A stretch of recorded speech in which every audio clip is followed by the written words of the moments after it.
Hello people, once again I'm back with a new episode of Lato Kasero, and this time we are going to talk about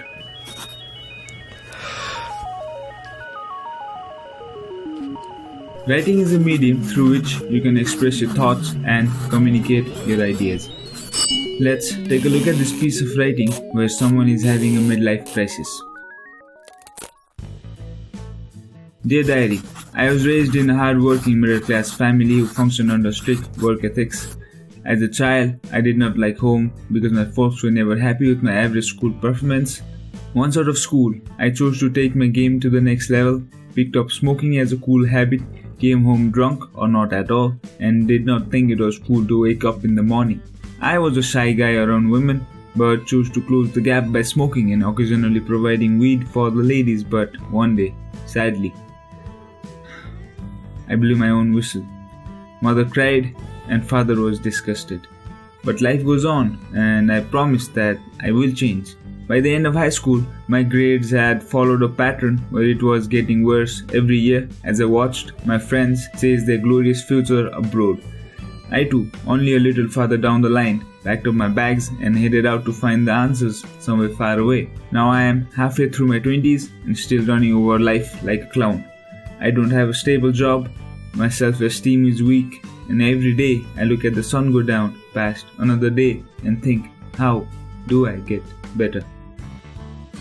This kind of writing, which is generally a collection of subjective experiences and opinions, are known as writing for oneself and is usually associated with journal writing, or in present times examples of it can even be found in daily vlogs.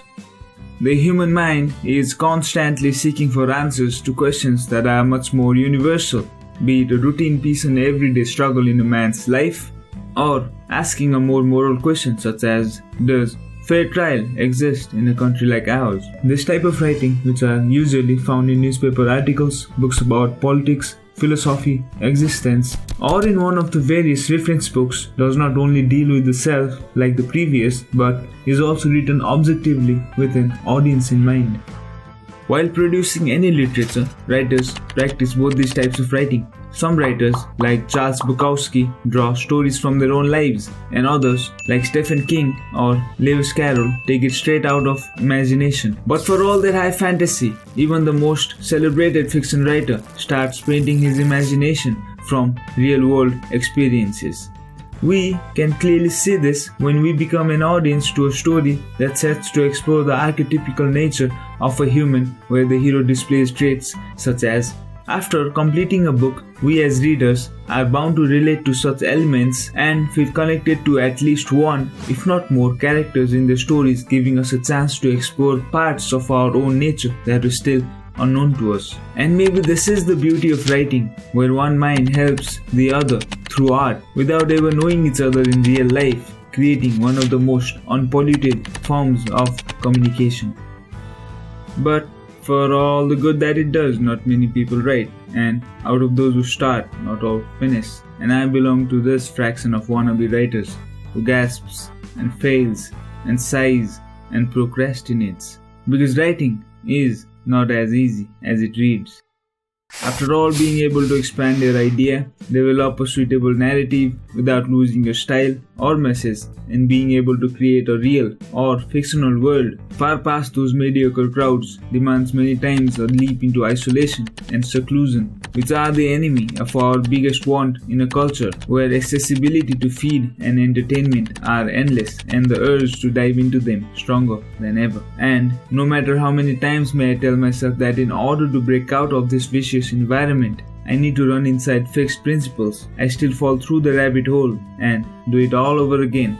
And I wonder about all the Bukowskis and the Kerouacs and the Dostoevskis and the Thompsons who endlessly relied upon alcohol, drugs, gambling, violence and even insanity to keep their words flowing and habit running through the years. But who am I to compare myself in the league with such people when I have never even challenged my abilities? I have been, in many ways, privileged enough not to want more from life. But this habit of procrastination and ease has reached its height, and if I don't do something about it, then this is who I see myself turning into. Woo? Yeah. Isn't this guy supposed to be a millionaire? do you think? He looks like a fucking loser. You see, I enjoy watching the dude. I have nothing against him. But before he ended up with Walter or Theodore, even this guy chose life. And I think that I should too. In the name of developing constructive habits and increasing productivity, this is one less reason why I am creating this channel.